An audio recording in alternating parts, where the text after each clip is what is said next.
तो स्टार्ट करते हैं आज आपका कोडोमिनेंस के बारे में। लास्ट टाइम हमने डिस्कस किया था इनकम्प्लीट डोमिनेंस, तो आज हम डिस्कस करेंगे कोडोमिनेंस क्या होता है।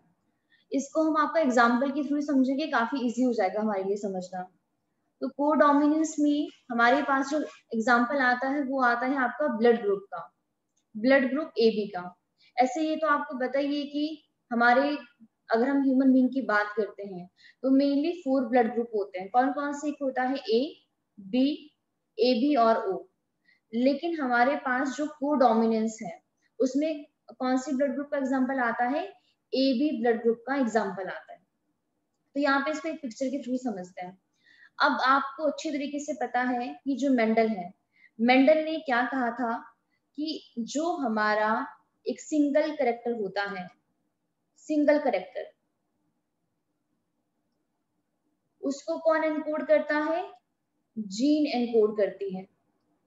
और हमारे पास नॉर्मली एक सिंगल करेक्टर के लिए 1 जीन होती है, और इस जीन के पास कितनी एलील होती है? 2 एलील होती है। यही था मेंडल के अकॉर्डिंग। लेकिन हमारे पास यहाँ पे क्या देखा गया है कि जो ब्लड ग्रुप होता है ह्यूमन बीइंग के अंदर, उसे हम कहते हैं एबीओ ब्लड ग्रुप। और ये जो एबीओ ब्लड ग्रुप है, ये हमारे पास यहाँ पे दो एग्जाम्पल, मतलब 2 कंसेप्ट है, उनका एग्जाम्पल बनता है।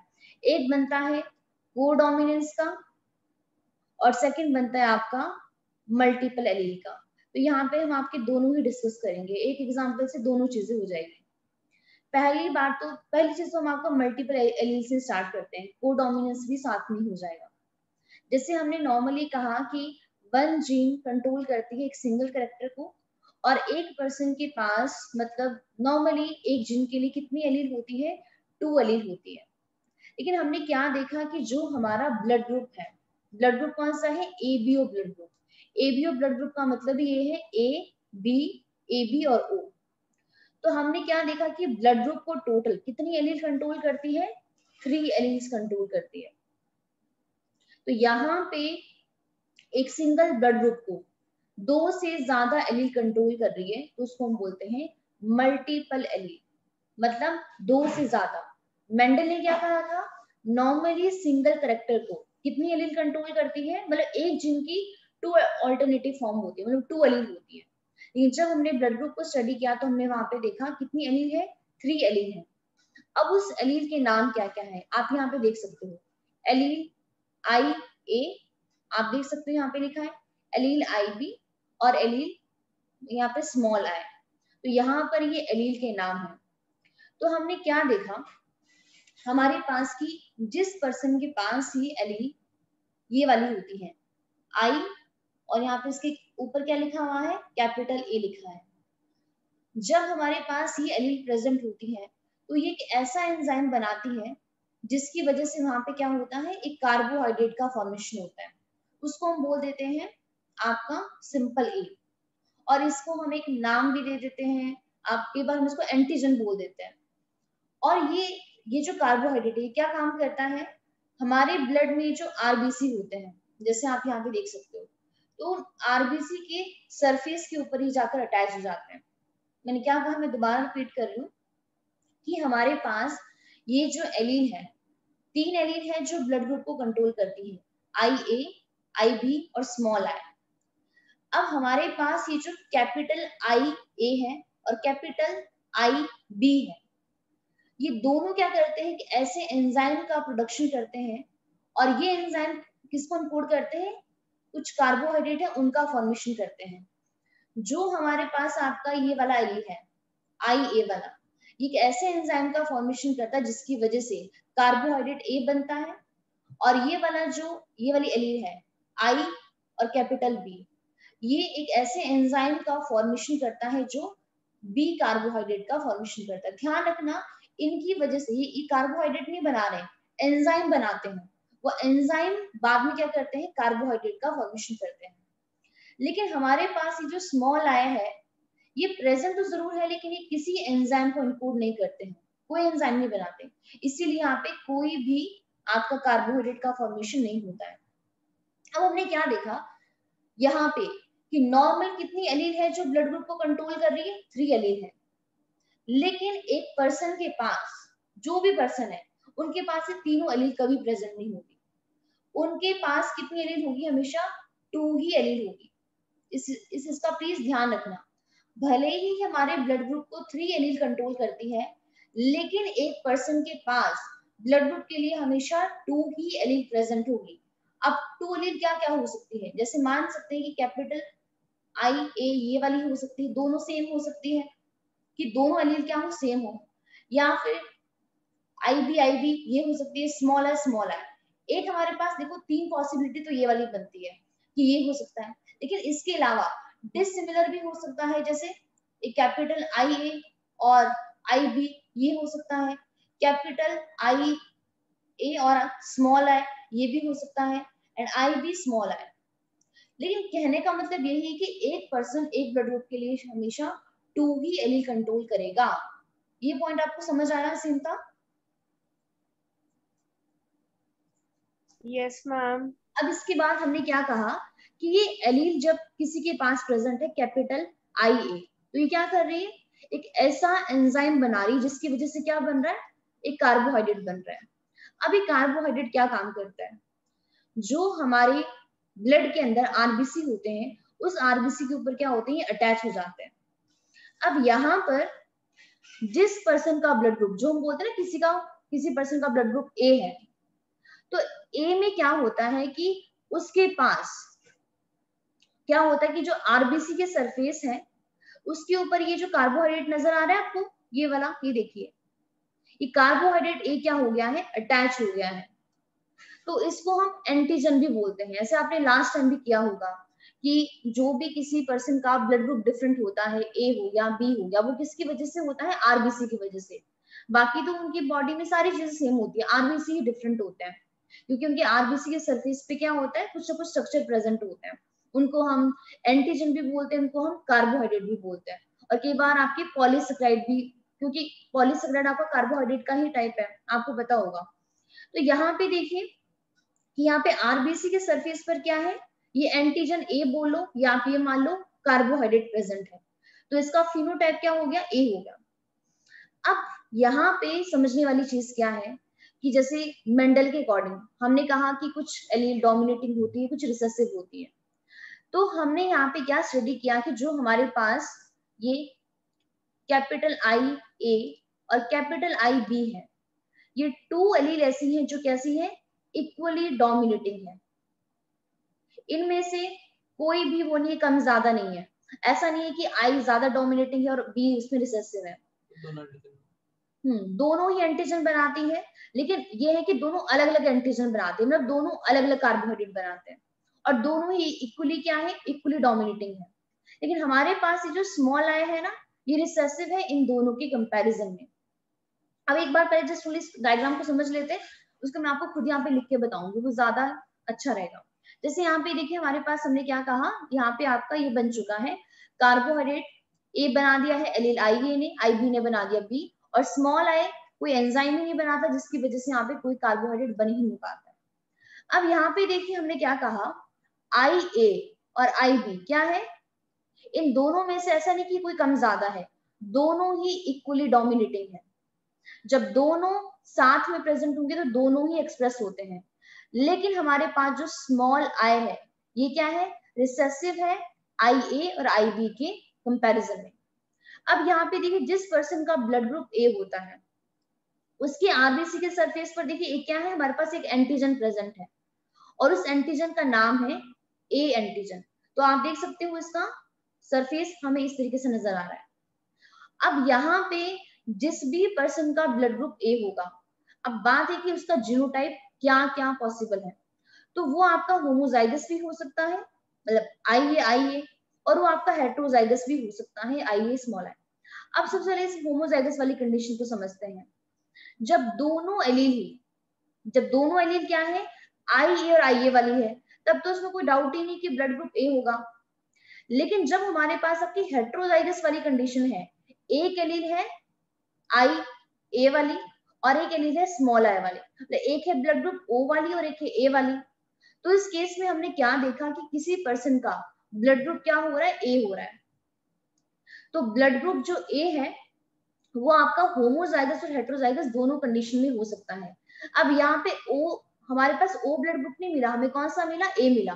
तो इससे हमें ये पता चला कि जो हमारे पास ये आई ए वाली एलील है, ये आई स्मॉल आई के कंपैरिजन में क्या है, ये डोमिनेटिंग है, और स्मॉल आई क्या है, रिसेसिव है। और यहाँ पे इसका फिनोटाइप हमें क्या मिलता है, ब्लड ग्रुप ए मिलता है। अब ब्लड ग्रुप बी भी ऐसा ही है, जिस पर्सन का ब्लड ग्रुप बी होगा वो क्यों होगा, क्योंकि उसके पास क्या है, एलील आई बी होती है, और वो जब एक्सप्रेस होती है तो उसकी वजह से क्या बनता है, एक कार्बोहाइड्रेट का फॉर्मेशन होता है जो उसके आरबीसी के सरफेस पे क्या होते हैं, बाइंड हो जाते हैं, आप देख सकते हो। अब यहाँ पे भी सेम वही वाली कंडीशन है कि जब ये होमोजाइगस कंडीशन में है, मतलब इसको अपने मदर फादर से दोनों से सेम एलील मिली है, तो उस केस में तो ब्लड ग्रुप बी ही होने वाला है। लेकिन जब हमारे पास हेटेरोजाइगस कंडीशन होगी, मान लेते हैं कि मदर ने आई बी दिया और फादर ने स्मॉल आई दे दिया, तो इस केस में भी हमने क्या देखा कि ब्लड ग्रुप बी ही नजर आ रहा है। तो इससे भी हमें साफ साफ पता चलता है कि हमारे पास ये जो स्मॉल आई है वो क्या है, रिसेसिव है आई बी के कंपैरिजन में। लेकिन अब हम जब बात करते हैं कि जब आपका आई ए और आई बी दोनों प्रेजेंट हो, मतलब मान लेते हैं कि मदर ने आई ए दिया था, फादर ने आई बी दिया था, तो मेंडल के अकॉर्डिंग देखिए क्या होना चाहिए। मेंडल ने क्या कहा था कि जब भी हमारे पास दोनों एलील डिफरेंट होती है, मतलब हेटेरोजाइगस वाली कंडीशन है, तो उसमें से कोई एक एक्सप्रेस होता है, दोनों एक्सप्रेस नहीं होते। लेकिन हमने यहाँ पे क्या देखा कि ऐसा पर्सन जिसके पास आई ए और आई बी एलील है, तो उस पर्सन का ब्लड ग्रुप ना तो ए है ना तो बी है, क्या है, ब्लड ग्रुप ए बी है। तो यही यहाँ पे हमारे पास एग्जाम्पल है कोडोमिनेंस का। कोडोमिनेंस हमें कौन बनाता है, ए बी ब्लड ग्रुप बताता है, ए और बी नहीं बताता, ओ नहीं बताता है। क्यों, क्योंकि यहाँ पे देखिए हेटेरोजाइगस कंडीशन में दोनों एलीज इक्वली एक्सप्रेस हो रही है, दोनों ही इक्वली डोमिनेटिंग है, इसीलिए क्या एग्जांपल है, कोडोमिनेंस। को का मतलब क्या होता है, बोथ, एंड डोमिनेंस का मतलब है कि डोमिनेटिंग है दोनों एलील, आई ए और आपकी आई बी भी। और आप देख सकते हो इनका जो आरबीसी है उसके सरफेस पर ये आपका ए एंटीजन भी है और आपका ये बी एंटीजन भी है, मतलब दोनों कार्बोहाइड्रेट प्रेजेंट है, जिसकी वजह से ब्लड ग्रुप हो गया आपका ए बी। और लास्ट में जब हमारे पास दोनों एलील कैसी है, स्मॉल आई, मतलब मदर ने भी स्मॉल आई दिया था, फादर ने भी स्मॉल आई दिया था, मतलब होमोजाइगस कंडीशन, उस केस में ही हमें आपका ब्लड ग्रुप कैसा मिलता है, ओ मिलता है। तो ध्यान रखना, जो हमारे पास आपका ब्लड ग्रुप ओ है वो हमेशा ही होमोजाइगस कंडीशन में एक्सप्रेस होगा। लेकिन आपका ब्लड ग्रुप ए हो गया, बी हो गया, ये होमो और हेटेरो दोनों में एक्सप्रेस होगा, और ए भी हमेशा ओनली हेटेरोजाइगस कंडीशन में ही एक्सप्रेस होगा यहाँ पे। तो अब यहाँ पे देखो, हमें यहाँ पे दो दो एग्जाम्पल पता चलते हैं, एक तो कोडोमिनेंस का कि जो ब्लड ग्रुप ए बी है वो हमें यहाँ पे कोडोमिनेंस के बारे में बताता है कि दोनों एलील आपकी एक्सप्रेस हो रही है जब भी वो साथ में प्रेजेंट है, मतलब हेटेरोजाइगस कंडीशन जब है, तो वो हमें कोडोमिनेंस के बारे में बता रहे हैं। और ये हमें मल्टीपल एलील का भी एग्जांपल देता है कि यहाँ पे 2 से ज्यादा एलील क्या कर रही है, एक सिंगल कैरेक्टर को यहाँ पे कंट्रोल कर रही है, जैसे ब्लड ग्रुप को। तो ब्लड ग्रुप को यहाँ पे टोटल 3 एलील कंट्रोल करती है ये वाली। तो यहाँ पे देखिए क्या लिखा है, अगर हम एक बार इसको पढ़े, the 3 allele for the ABO blood group and their carbohydrate, each allele, सारी एलील क्या कोड करती है, फॉर एन एंजाइम, और ये एंजाइम क्या करता है, ये ऐड करता है स्पेसिफिक कार्बोहाइड्रेट को बाय द सुपर, ये पता है ना आपको सुपरस्क्रिप्ट किसको बोलते हैं, जिसको हम ऊपर लिखते हैं, जैसे यहाँ पे इसको टॉप पे लिखा है, अगर हम इसको नीचे लिखे इसको बोलते हैं सबस्क्रिप्ट, यही होता है ना। तो हमने यहाँ पे इसको यहाँ पे टॉप पे लिखा है, on the allele show as a triangle in the on the RBC, तो आप यहाँ पे देख सकते हो। अब ब्लड ग्रुप का जीनोटाइप और फिनोटाइप, अब यहाँ पे आप खुद ही देखिए कि हमारे पास यहाँ पे टोटल ब्लड ग्रुप के कितने फिनोटाइप पॉसिबल है, 4। एक तो ए है, बी है, ए बी है, ओ है, तो 4 ही ब्लड ग्रुप हमें नजर आते हैं। तो टोटल यहाँ पे 4 फिनोटाइप है। लेकिन यहाँ पे अगर हम जीनोटाइप की बात करें, टोटल कितने जीनोटाइप इस 4 फिनोटाइप को कंट्रोल करते हैं, तो यहाँ पे देखिए जो ब्लड ग्रुप ए है इसके टोटल 2 जीनोटाइप पॉसिबल है, ये वाले। बी ब्लड ग्रुप के भी 2 जीनोटाइप पॉसिबल है। ब्लड ग्रुप ए बी का और ब्लड ग्रुप ओ का ओनली सिंगल जीनोटाइप पॉसिबल है। तो अगर हम यहाँ पे देखिए टोटल कितने हो गए, 6 हो गए, 6 जीनोटाइप, 2 4 5 6। तो यहाँ पे जो ब्लड ग्रुप ABO है उसमें टोटल 6 जीनोटाइप होते हैं और हमारे पास 4 क्या होते हैं, आपके फिनोटाइप होते हैं। So there are 6 possible genotype resulting in the 4 different phenotype. तो मल्टीपल एलील किसके लिए, for the ABO blood group, the 4 blood group result from different combination of the 3 allele. अब यहाँ पे हम कुछ आपके एग्जांपल्स भी करेंगे, कुछ आप यहाँ पे देख सकते हो कि अगर मान लेते हैं आपका मदर फादर का ब्लड ग्रुप क्या है, तो बच्चे का ब्लड ग्रुप क्या क्या हो सकता है। एक बार आप इसको भी देख लीजिए, ये भी वही चीज है कि हमारे पास देखिए जो आपका फिनोटाइप है, कितने फिनोटाइप पॉसिबल है, 4। ए हो गया, बी हो गया, ए बी हो गया और आपका ओ हो गया। अब हमारे पास जिस पर्सन का फिनोटाइप मतलब ब्लड ग्रुप ए है, उसका जीनोटाइप ये भी हो सकता है और आपका ये भी हो सकता है। दोनों में से यहाँ पे कोई भी कंडीशन आपकी पॉसिबल है, ध्यान रखना इसके बारे में। होमोजाइगस भी हो सकता है और वो आपका हेटेरोजाइगस भी हो सकता है। जिस पर्सन का ब्लड ग्रुप ए है उसके आरबीसी के सरफेस पे क्या होगा, एक एंटीजन होगा। एंटीजन मतलब एक कार्बोहाइड्रेट होता है, और कौन सा एंटीजन होगा, ए एंटीजन होगा। लेकिन जिस भी पर्सन का ब्लड ग्रुप ए होता है, ब्लड ग्रुप ए होता है, तो आरबीसी कहाँ प्रेजेंट होते हैं, प्लाज्मा के अंदर। तो प्लाज्मा में क्या बनती है, कुछ एंटीबॉडीज बनती है। आपने ये प्लस 2 में किया होगा जहां तक मेरा ख्याल है। बॉडी फ्लूइड एंड सर्कुलेशन में हम करते हैं ना कि वहां पे ब्लड ग्रुप के बारे में बात करते हैं कि एंटीजन क्या होता है, एंटीबॉडीज की फॉर्मेशन होती है।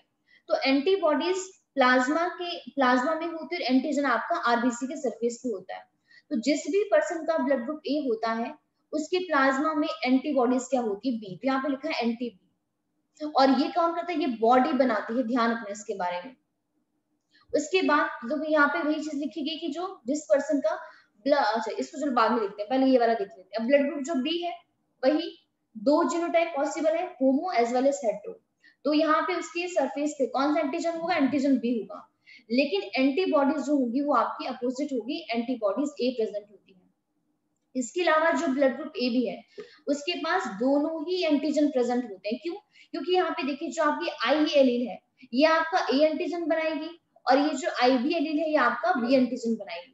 लेकिन जिस पर्सन का ब्लड ग्रुप ए बी होता है उसके पास कोई भी एंटीबॉडीज नहीं होती है। और हमारे पास जो ब्लड ग्रुप ओ है इसके पास कोई एंटीजन नहीं होता है, क्योंकि हमने देखा इसके आरबीसी टोटली नेगेटिव होता है, उसके आरबीसी के सरफेस पर कोई कार्बोहाइड्रेट प्रेजेंट नहीं है। लेकिन उसके प्लाज्मा में दोनों एंटीबॉडीज होती है, एंटीबॉडीज ए भी होती है, एंटीबॉडीज बी भी होती है।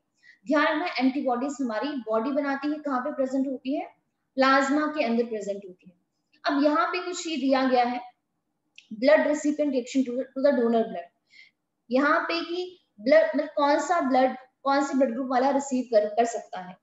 जैसे यहाँ पे दिया है ए बी, ए बी और आपका ओ। तो यहाँ पे देखिए क्या क्या हमारे पास गिवन है कि जो हमारे पास जिस पर्सन का ब्लड ग्रुप आपका ए है और अगर वो ब्लड रिसीव करना चाहता है तो हमारे पास ये आपका ए से रिसीव कर सकता है, लेकिन यहाँ पे देखिए बी से रिसीव नहीं कर सकता। अगर ध्यान से यहाँ पे देखो, अगर हम इस ब्लड ग्रुप ए वाले को, एक रेसिपिएंट कौन होता है, जो किसी से ब्लड रिसीव करता है, और जो ब्लड डोनेट करता है उसको बोलते हैं डोनर।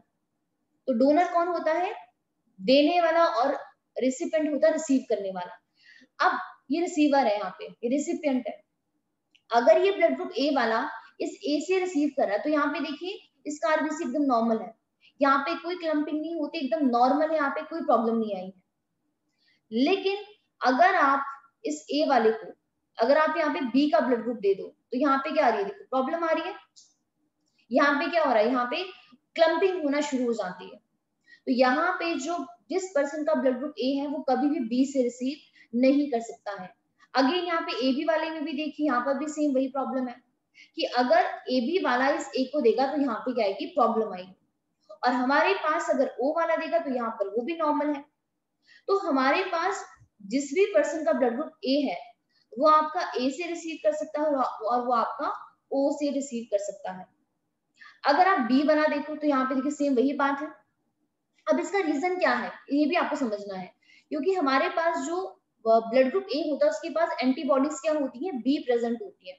तो एंटीबॉडीज बी प्रेजेंट होने की वजह से वो क्या करती है, कभी भी बी वाले को एक्सेप्ट नहीं करेगी और ना ही ए बी वाले को करेगी। लेकिन जो ओ वाला है उसके सरफेस पे यहाँ पे कोई एंटीजन प्रेजेंट ही नहीं होता, क्योंकि जिस पर्सन का ब्लड ग्रुप बी है उसके सरफेस पे भी एंटीजन होता है, ए बी वाले के पास दोनों होते हैं, लेकिन ओ वाले के सरफेस पे कुछ भी नहीं है, इसीलिए वो किसी को भी ब्लड अपना दे सकता है। उसके अलावा अगर आप यहाँ पे ब्लड ग्रुप बी देखो तो बी में भी सेम वही बात है कि वो ए से रिसीव नहीं कर सकता है, लेकिन आपका बी से रिसीव कर सकता है, ए बी से भी रिसीव नहीं कर सकता और यहाँ पे ओ से रिसीव कर सकता है।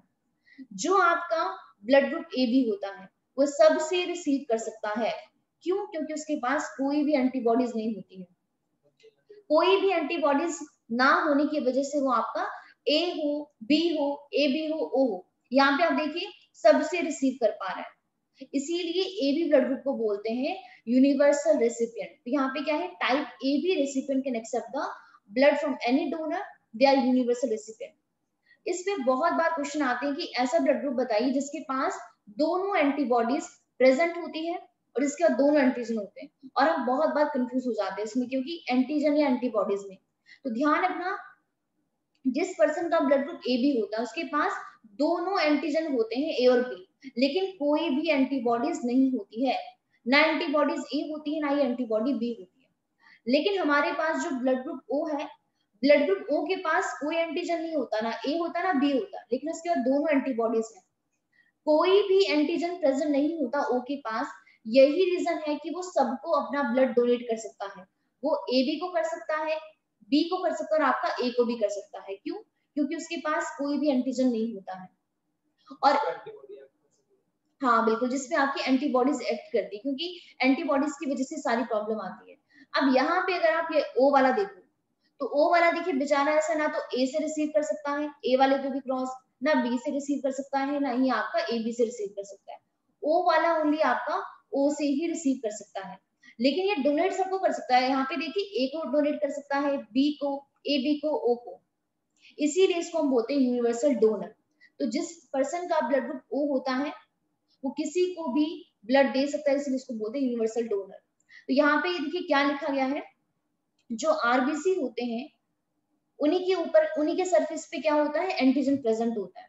तो RBC that do not react with the recipient antibody remain evenly disperse. यहाँ पे ए बी वाले में दिखाया गया है कि जो यहाँ पे हमारे पास ये ब्लड ग्रुप ए बी है, अभी हमने क्या कहा, ये क्या होता है, यूनिवर्सल रेसिपिएंट होता है। रीजन क्या है, वही, क्योंकि कोई एंटीबॉडीज ही नहीं है। जब कोई एंटीबॉडीज ही नहीं है, आप जो मर्जी ब्लड दो वहां पे, वो बिल्कुल वहां पे कोई प्रॉब्लम भी क्रिएट नहीं करेगा। लेकिन ओ वाला देखिए, दोनों एंटीबॉडीज होने की वजह से ये किसी से रिसीव नहीं कर सकता है एक्सेप्ट द ओ, ओ से ही ले सकता है, बाकी किसी से भी रिसीव नहीं कर सकता है।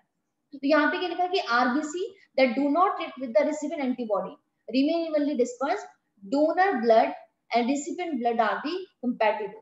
लेकिन यहाँ पे ध्यान रखना, अभी हम यहाँ पे बात कर रहे हैं ओनली आपकी खाली ए बी और ओ की। अगर हम बात करेंगे ना A positive, B positive, B negative, तो उस केस में सिनेरियो आपका पूरा चेंज हो जाएगा। वो मैं आपको बाद में बताऊंगी, बस आपको भी इतना बता देती हूँ कि हमारे पास अगर कोई आपसे पूछे कि ओ पॉजिटिव यूनिवर्सल डोनर होता है कि ओ नेगेटिव होता है, तो ध्यान रखना ओ नेगेटिव यूनिवर्सल डोनर होता है, ओ पॉजिटिव नहीं होता है। और अगर आपसे कोई पूछे कि यूनिवर्सल रेसिपिएंट कौन सा है, ए बी पॉजिटिव या ए बी नेगेटिव, तो उस केस में ए बी पॉजिटिव आपका यूनिवर्सल रेसिपिएंट होता है, ए बी नेगेटिव नहीं होता है, क्योंकि नेगेटिव वाला सबको दे सकता है और पॉजिटिव वाला सबको नहीं दे सकता। पॉजिटिव वाला ओनली पॉजिटिव को ही दे सकता है।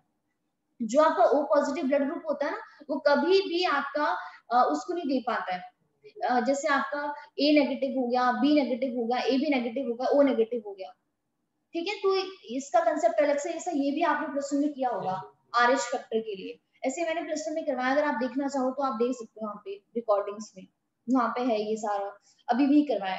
तो यहाँ पे देखिए आपका जो हमारे पास अभी ये वाला है, यहाँ पे क्या लिखा है, blood cell that react with the recipient antibody.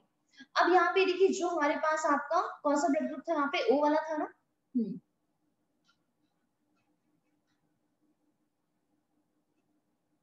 हाँ ठीक है, यहाँ पे हमारे पास देखिए ब्लड ग्रुप ओ है। अगर हम इस ब्लड ग्रुप ओ को, यहाँ पे बी डोनर है, अगर हम किसी भी रेसिपिएंट का ब्लड ग्रुप क्या है, ओ है, और हम वहां पे उसको बी ब्लड ग्रुप वाला पर्सन उसको मतलब दे रहा है, वो यहाँ पे डोनर है, तो यहाँ पे इनके ब्लड सेल क्या करेंगे, रिएक्ट कर जाएंगे किसके साथ, एंटीबॉडीज के साथ, क्योंकि यहाँ पे देखिए हमारे पास जो रेसिपिएंट है, जो आपका ओ ब्लड ग्रुप है, उसके पास दोनों ही टाइप के एंटीबॉडीज होती है, तो वहां पे क्या हो जाती है, क्लम्पिंग होना स्टार्ट हो जाता है, तो donor blood and recipient blood are not compatible. ठीक है, समझ आ रहा है सिंथा आपको ये, कि यहाँ पे कौन किस किस को ब्लड दे सकता है।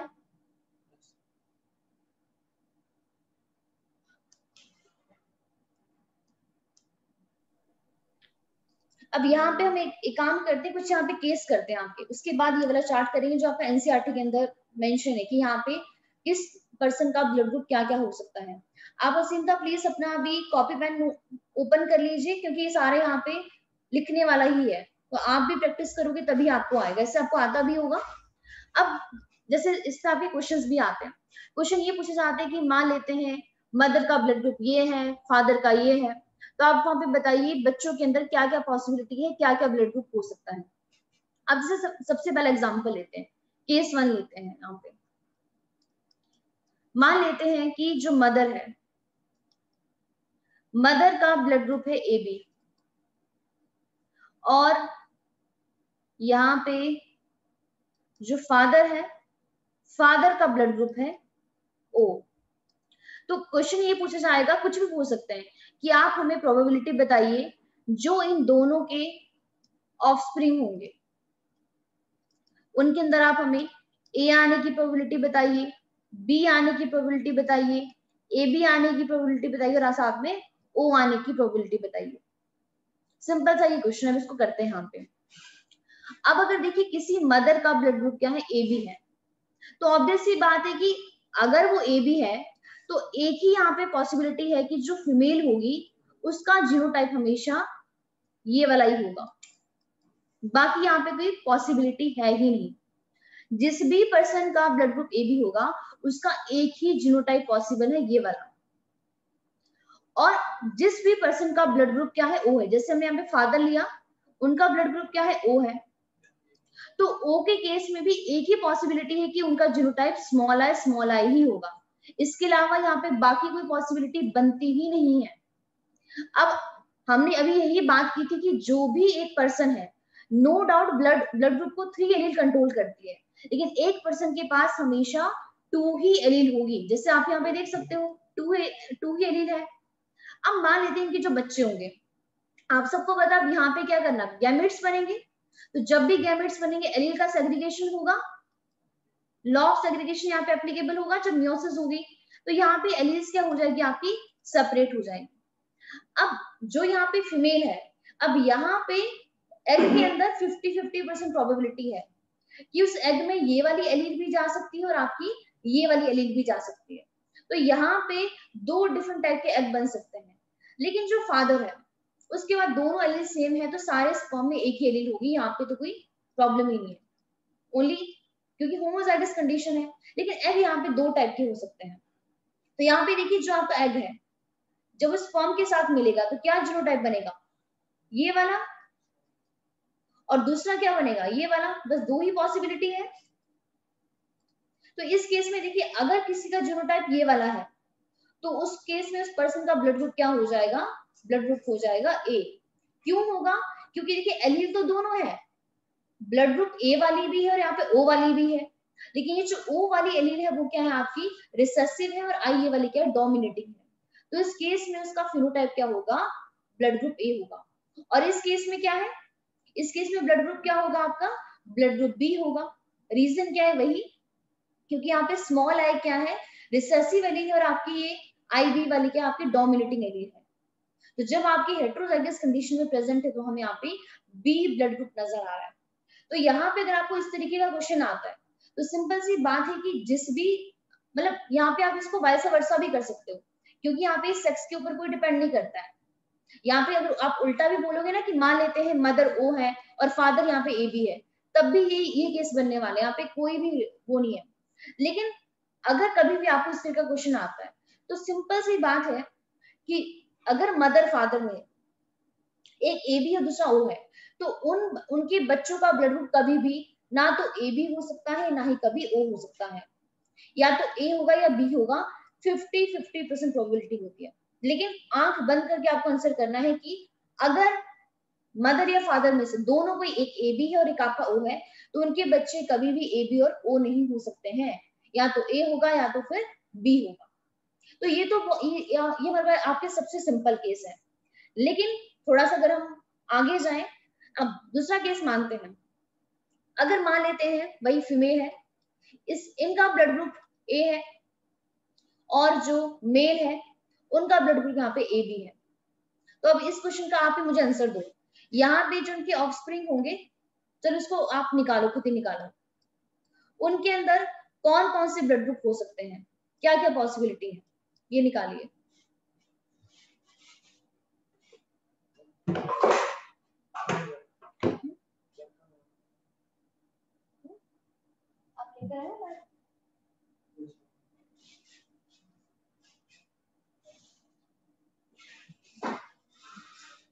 असीमता, इस क्वेश्चन को निकालो। अगर किसी के मदर का ब्लड ग्रुप ए है और फादर का ए बी है, तो इस केस में ऑफस्प्रिंग का ब्लड ग्रुप क्या क्या हो सकता है?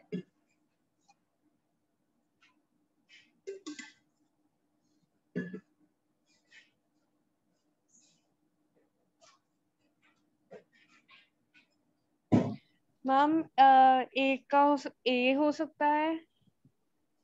आप मुझे इसको पूरा कैलकुलेट करो और आप मुझे प्रोबेबिलिटी के साथ बताओ, ए के चांसेस कितने हैं, बी के कितने हैं, ए बी के कितने हैं और आपके ओ कितने हैं। आपको ये सारे चारों का मुझे आंसर देना है। हम 2-4 नहीं, आप मुझे आपको ओवरऑल बताना है। हाँ जी, हाँ बिल्कुल, हाँ, 2 ही बनेंगे।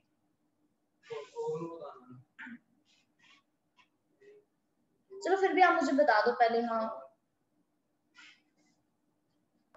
मैम 1:2:1। मतलब आप मुझे ये बताओ, अगर ए का ब्लड ग्रुप ए दूसरे का ए बी है, उस केस में ए आने की प्रोबेबिलिटी कितनी है?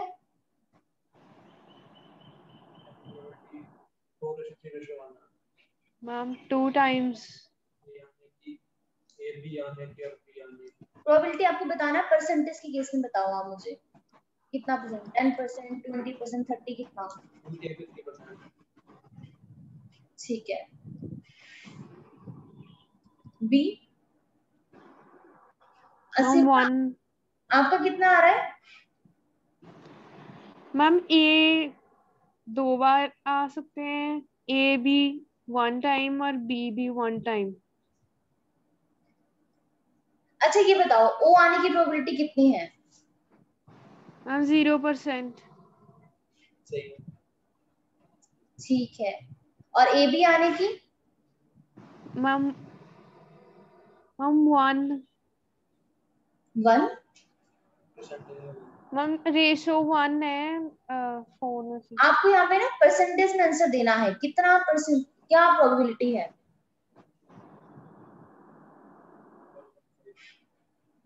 चलिए इसको करके देखते हैं। अब देखिए यहाँ पे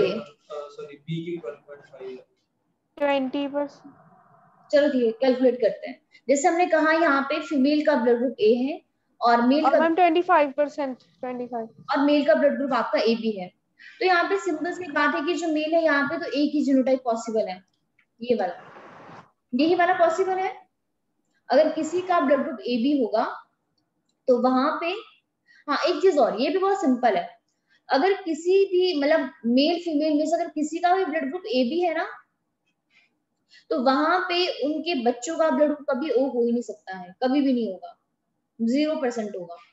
अब यहाँ पे देखिए, जिस पर्सन का ब्लड ग्रुप आपका ए है, ठीक है चलो कैलकुलेट करते हैं।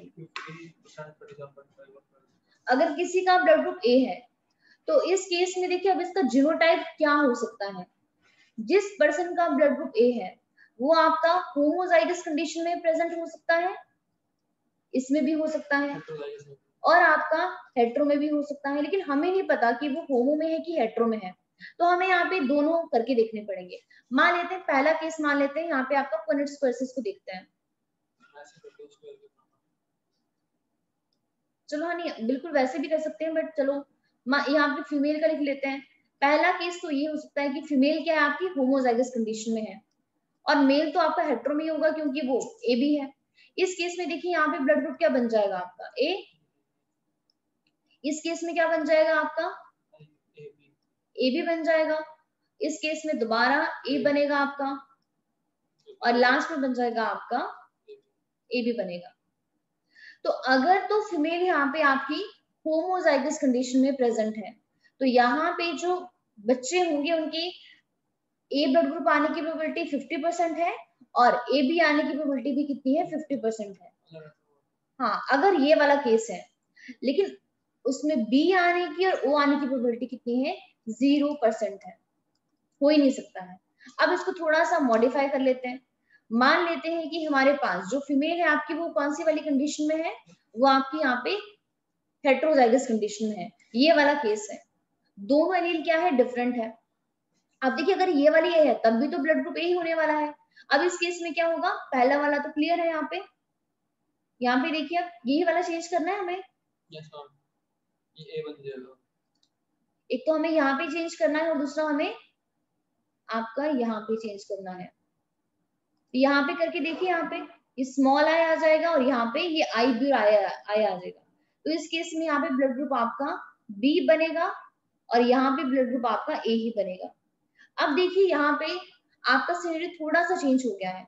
अगर हमारे पास फीमेल आपकी हेट्रोजाइगस कंडीशन में प्रेजेंट है, तो यहाँ पे देखिए जो ऑफस्प्रिंग होंगे उनके ए आने की प्रोबेबिलिटी तो सेम भाई 50% है, लेकिन अब ए बी आने की प्रोबेबिलिटी आपकी कितनी हो गई है 25%, और बी आने की प्रोबेबिलिटी हो गई 25%, लेकिन सेम वही ओ आने की प्रोबेबिलिटी कितनी है 0% है। समझ आया चिंता आपको? आपका भी यही आया था? Yes ma'am, ma'am yes. ठीक है, अब चलो एक काम करते हैं, मैं आपको एक दो क्वेश्चन और देती हूँ, उसको प्रैक्टिस करते हैं, फिर उसके बाद इसकी थ्योरी रीड करेंगे, क्योंकि यहाँ पे सारी चीजें वही है कि अगर मदर से ये आ रहा है, फादर से ये आ रहा है, तो वहां पे क्या क्या ब्लड ग्रुप होगा। तो एक बस मुझे क्वेश्चन देखने दीजिए, मैं आपको बोलती हूँ, फिर आप उसको नोट करना।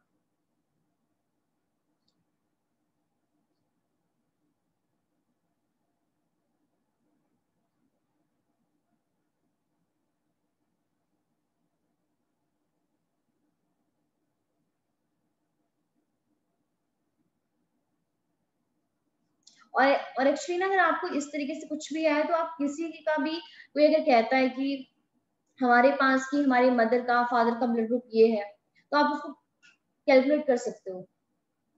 एक्चुअली एक बार मतलब मेरे साथ ना ऐसे हुआ था, मतलब मेरे फ्रेंड थे, उन्होंने कहा कि मेरा ब्लड ग्रुप ये है और मेरी मम्मी का ये, फादर का ये है, तो वो पॉसिबल ही नहीं था।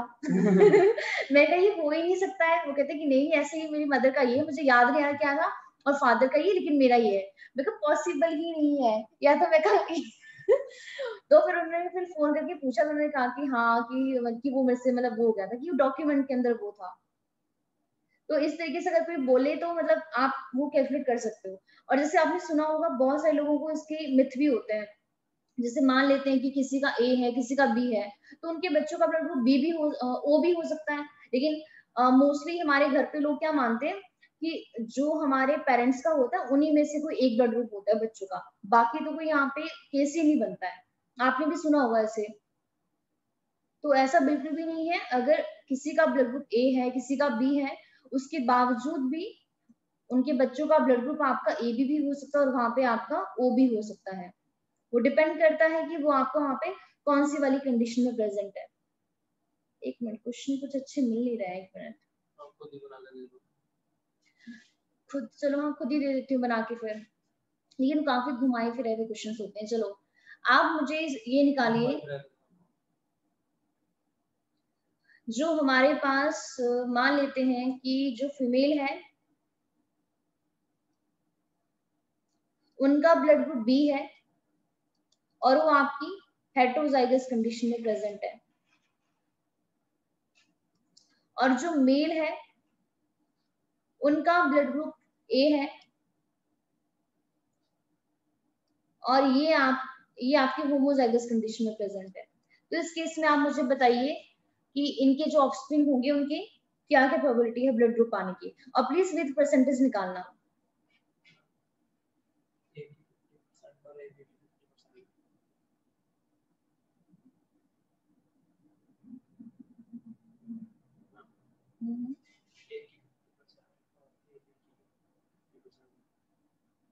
ठीक है, ओ की और ए बी की? हम ए बी की बोल रहा हूँ 50 है, बी की 0 है और ओ की भी 0 है। ठीक है,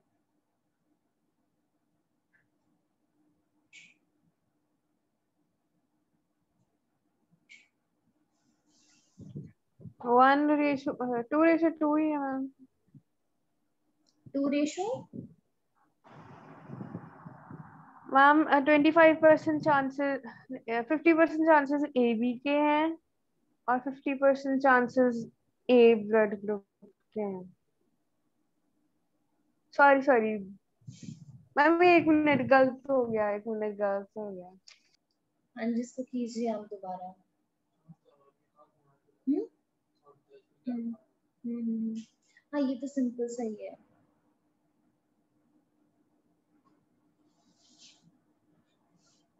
इनमें से क्रॉस क्वेश्चन में नहीं निकलते वरना तो बस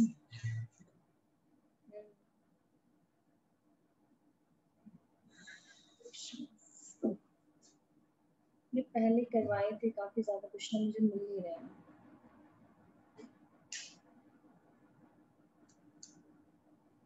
हम 3-4 दिन टेस्ट में कर रहे हैं। हाँ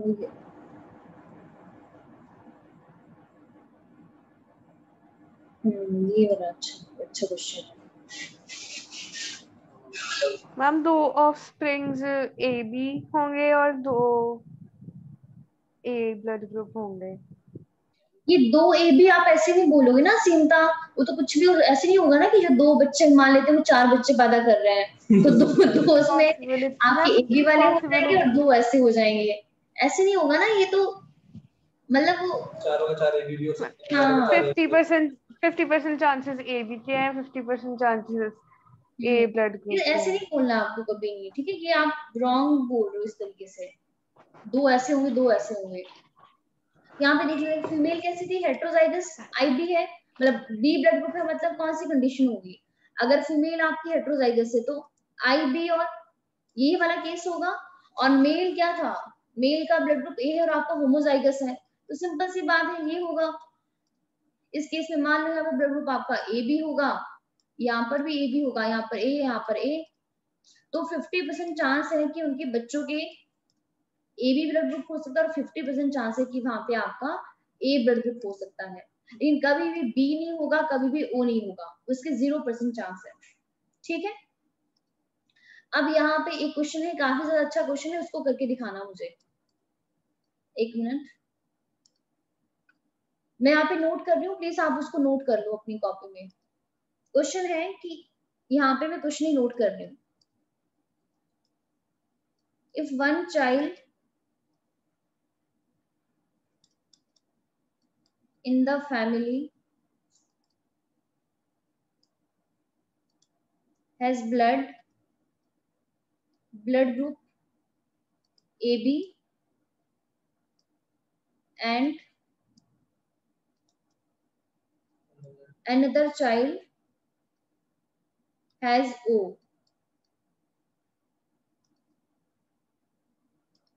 what will be the genotype of their parent?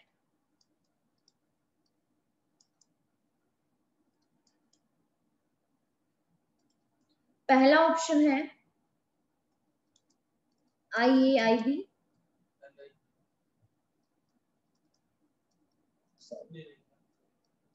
एक मिनट,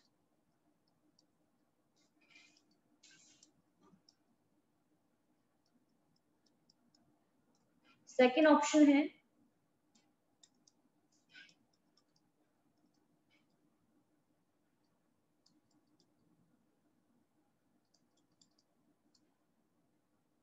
थर्ड ऑप्शन है IA small I and fourth option है, फोर्थ ऑप्शन क्या है, IA और आपका IB एंड IAIB, बताइए।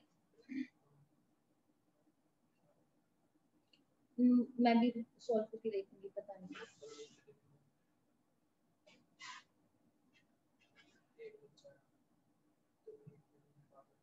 नहीं ठीक है, हाँ हाँ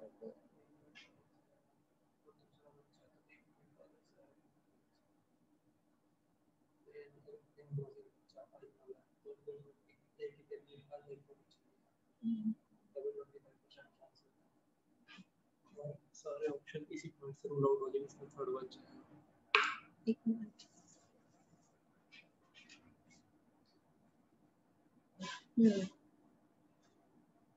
काफी अच्छे तरीके नाम है लिखने का। हाँ वो तो है, बस मैं बाकी भी क्वेश्चन सीख। असीमता क्वेश्चन समझ आ गया? Yes ma'am. चलो ठीक है, इसके बाद एक क्वेश्चन और करेंगे, फिर आगे करेंगे हम, ठीक है मैम? हाँ जी। अभी आंसर नहीं करना, अभी नहीं करना? नहीं यहाँ जानना है, मतलब वही कह रहा हूँ, इसके बाद ओनली एक ही क्वेश्चन करेंगे।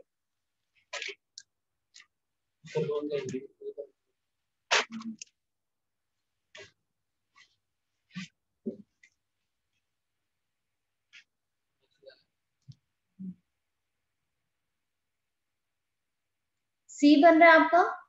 आपको भी सी आया था? ठीक है, चलो करके देखते हैं फिर। क्वेश्चन क्या था कि अगर एक चाइल्ड है, एक का ब्लड ग्रुप AB है और दूसरे का क्या है आपका O है, तो उनका जो उनके पेरेंट्स है उनका जीनोटाइप क्या होगा। तो पहला केस मान के चलते हैं कि मान लेते हैं किसी भी पेरेंट का जीनोटाइप ये वाला है, तो यहाँ पे आप करके देख लो, अगर किसी का भी जीनोटाइप ये वाला पॉसिबल है, तो यहाँ पे ब्लड ग्रुप यहाँ पे A बनेगा, यहाँ पे ये वाला आपका B बनेगा, यहाँ पे A बनेगा और यहाँ पे आपका B बनेगा। तो O आया ना आपका, AB आया, तो पहला ऑप्शन तो आपका एलिमिनेट है। सेकंड वाला करके देख लो, अगर यहाँ पे हम I और सेकंड आपका IB और IB मान लेते हैं, तो इस केस में यहाँ पे AB बनेगा, AB बनेगा, लेकिन यहाँ पे O नहीं बनेगा, तो ये भी नहीं बनता है। अगर हमारे पास आपका थर्ड वाला केस है, यहाँ पे ये वाली कंडीशन है, तो इस केस में यहाँ पे A भी पॉसिबल है, यहाँ पे B पॉसिबल है, लेकिन यहाँ पे हमारे पास आपका A आएगा और लास्ट में यहाँ पे O भी पॉसिबल हो रहा है। तो हमारे पास थर्ड ही एक ऐसा ऑप्शन है जो हमें AB भी बता रहा है, A भी बता रहा है, B भी बता रहा है, O भी बता रहा है।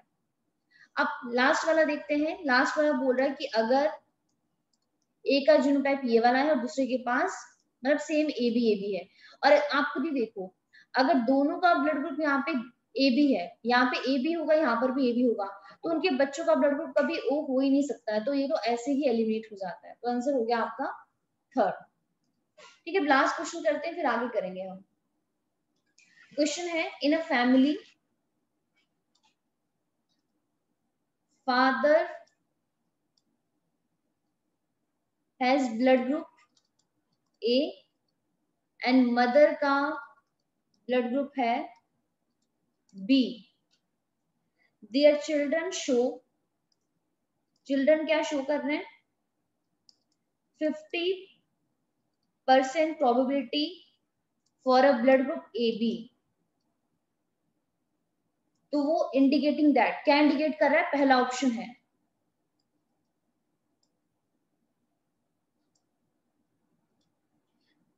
क्वेश्चन समझ आया? In a family father has blood group A and mother has blood group B. Their children show 50% probability for a blood group AB, indicating that पहला ऑप्शन क्या बोल रहे हैं, father is heterozygous,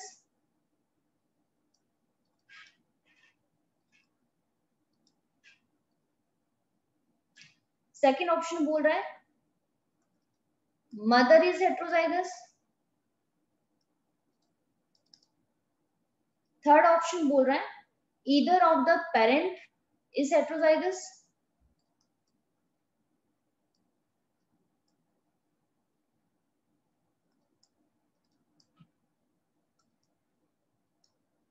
and last option बोल रहा है mother is homozygous.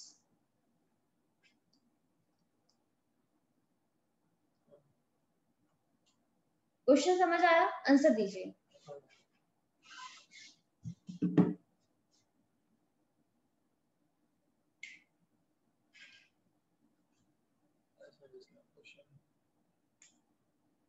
नहीं, इस टाइप क्या आता है? ये तो सिंपल ही है। बताइए सीमता।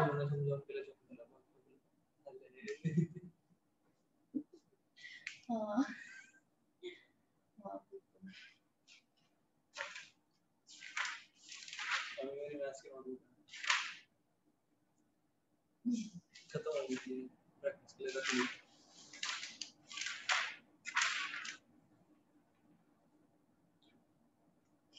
ऐसे सीमता इतना टाइम नहीं लगना चाहिए, ये तो आपको ऐसे देखकर ही एलिमिनेट कर देना चाहिए क्वेश्चन।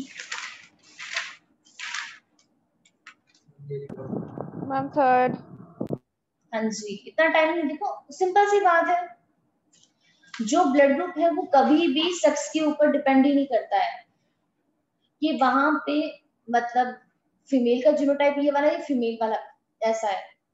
ठीक है, तो यहाँ पे पहला ऑप्शन वो क्या बोल रहे हैं कि फादर हेट्रोजाइगस है। पहली बात उन्होंने क्या कहा कि फादर का ये है और मदर का ये वाला है, चिल्ड्रन की 50% प्रोबेबिलिटी है एबी के लिए। तो यहाँ पे जो मदर फादर है वो क्या हो सकते हैं, तो पहला कंडीशन उन्होंने कहा फादर इज हेट्रोजाइगस। सेकंड बोला मदर इज हेट्रोजाइगस।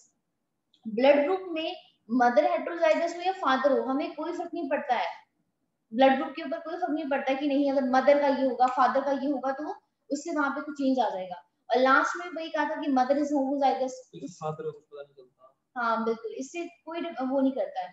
जो हमारा थर्ड ऑप्शन है उसमें से कोई भी पेरेंट आपका हेट्रोजाइगस हो, मदर हो या वहां पे मतलब फादर हो, तो उस केस में क्या है कि ब्लड ग्रुप जो है हमें बस ब्लड ग्रुप का पे सेक्स से कोई लिंक नहीं है कि फादर का ऐसा या मदर का ऐसा होना चाहिए। अगर दोनों पेरेंट में से मदर हो या फादर हो, अगर उन दोनों में से कोई भी हेट्रोजाइगस होगा ना तो यहाँ पे 50% प्रोबेबिलिटी है ए बी आने की। सिंपल सी बात है। ठीक है, समझ आया आपको असीमता? Yes ma'am. तो एक बार बस हम इसकी थ्योरी कर लेते हैं, को डोमिनेंस हमें क्या बताता है। ऐसे तो आपने सब कुछ कर ही लिया है यहाँ पे, नहीं करनी? थोड़ा सा चलो एक बार रीड कर लेते हैं क्योंकि कई बार थ्योरी से भी क्वेश्चंस आते हैं आपके। ठीक है, तो यहाँ पे देखिए हमें को डोमिनेंस क्या बताता है। अब यहाँ पे वो ये बोला कि जब हमने प्रोसेस किए बहुत सारे, तो F1 हमें क्या बताता है कि F1 रिजेंबल करेगा डोमिनेंस।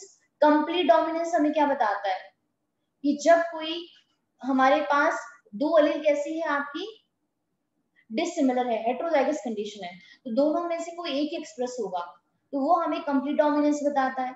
इनकम्प्लीट क्या बताता है कि हमें इंटरमीडिएट मिलेगा। लेकिन को डोमिनेंस हमें क्या बताता है कि F1 जनरेशन रिजेंबल करती है दोनों पेरेंट्स से, जिसमें हम एग्जांपल लेते हैं डिफरेंट टाइप ऑफ आरबीसी जो क्या डिटरमिन करते हैं ABO blood group in the human beings. अब यहाँ पे जो एबीओ ब्लड ग्रुप है उसको कौन सी जीन कंट्रोल करती है, जीन आई। तो जीन आई कंट्रोल करती है एबीओ ब्लड ग्रुप को। लेकिन हमारे पास ये जो जीन आई है इसकी 3 ऑल्टरनेटिव फॉर्म, मतलब इसके पास 3 एलील है। कौन कौन सी, आई ए, आई बी और आपका स्मॉल आई। अब हमारे पास ये जो प्लाज्मा मेम्ब्रेन जो होती है आरबीसी की, उस पे क्या लिखा है, शुगर पॉलीमर। शुगर क्या होती है, कार्बोहाइड्रेट होते हैं। और वो पॉलीमर की बात करें इट मींस वो किसकी बात करें, पॉलीसेकेराइड्स की।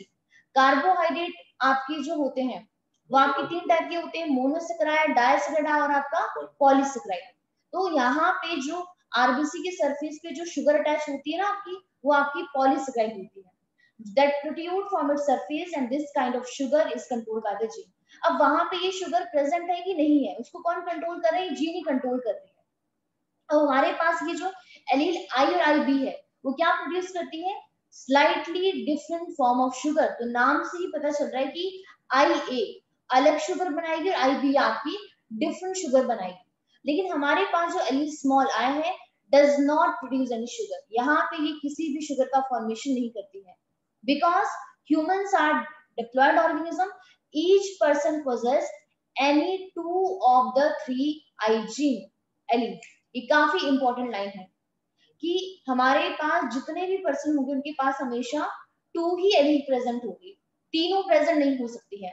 इसके अलावा ये जो आई और आई बी है वो क्या है, कंप्लीटली डोमिनेटिंग है ओवर द आई, और इन अदर वर्ड्स आई और I are present only I express, मतलब ब्लड ग्रुप क्या होगा, ए होगा, because I does not produce any sugar. When I B और small I are present, I B express मतलब blood group होगा B, O नहीं होगा। लेकिन हमारे पास जब आई ए और आई बी दोनों ही साथ में प्रेजेंट है, तो दोनों ही एक्सप्रेस हो रहे हैं, क्योंकि दोनों ही अपने शुगर को क्या कर रहे हैं, वहां पे एक्सप्रेस कर रहे हैं। So this is because of the codominance. तो प्लीज ध्यान रखना, कोडोमिनेंस में ए बी ब्लड ग्रुप का एग्जांपल है। So hence RBC have both A और B type of sugar. Since there are 3 different allele, so there are 6 different combination of these 3 allele.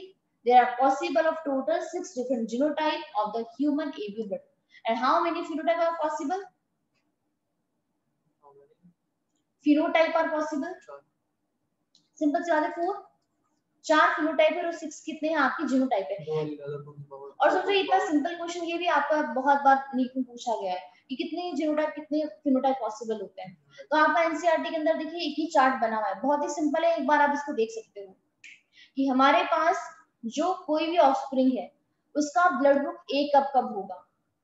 अगर मान लेते हैं कि एक पेरेंट 1 है, उसने आई एलील दिया और पेरेंट बी ने आई दिया, मतलब दोनों होमोजाइगस कंडीशन है, इस जीनोटाइप में भी ब्लड ग्रुप ए हो सकता है। लेकिन सेकंड वाला केस देखिए, अगर एक पेरेंट ने आपका आई ए दिया है, दूसरे ने स्मॉल आई दिया है, उस केस में जब हमारे पास ये वाला जीनोटाइप होगा तब भी blood group A he possible है। और आपका जो ये ए बी है वो ओनली एक ही कंडीशन में पॉसिबल है, पेरेंट चाहे पेरेंट ए ये वाला दे दे, पेरेंट बी ये वाला दे दे, सेकंड ये वाला देख लो, यहाँ पे आप इसको वाइस वर्सा कर सकते हो। लेकिन कहने का मतलब ये है कि जब हमारे पास जीनोटाइप ये वाला होगा, आई ए आई बी आई ए बी, तो ही हमें ए बी ब्लड ग्रुप मिलेगा। और बी वाला अगेन वही दो पॉसिबल केस है, आपका होमोजाइगस और आपका हेट्रोजाइगस। लेकिन ओ वाला जो ब्लड ग्रुप है वो ओनली होमोजाइगस कंडीशन में होगा जब दोनों ही पेरेंट हमें क्या दे रहे हैं, स्मॉल आई दे रहे हैं। तो यहाँ पे टोटल आप देख सकते हो कितने जीनोटाइप पॉसिबल आ रहे हैं, 6 आ रहे हैं, और यहाँ पे फिनोटाइप के टोटल हमारे पास आपका 4 पॉसिबल। मल्टीपल एलील में भी वही है जो हम कर चुके हैं अभी, कि यहाँ पे इसको टोटल 3 एलील कंट्रोल करती है। तो यहाँ पे ये लाइन कुछ ये वाला पैराग्राफ एनसीईआरटी का है, यहाँ पे थोड़ा सा मैंने कुछ ऐड किया है 2-3 लाइन को, उसको रीड कर। तो यहाँ पे क्या लिखा है, only 2 alleles exist for the P character that Mendel study, but most gene exist in more than 2 allelic form. तो कई बार आता है आपके क्वेश्चन में कि मोर देन 2 और आपका मोर देन 1। तो ध्यान रखना, मल्टीपल एलील हम कब लेंगे, जब 2 से ज्यादा एलील किसी मतलब एक सिंगल जीन के लिए है, सिंगल जीन के पास 2 से ज्यादा एलील, इसको बोलते हैं multiple allele. So ABO blood group in human are determined by the 3 allele of a single gene. एक सिंगल जीन के पास कितने एलील, 3 है, IA, IB और आपका small I. A person blood group may be one of the 4 type, ये सारे क्या है, फिनोटाइप है, ए हो गया, बी हो गया, ए बी हो गया, ओ हो गया।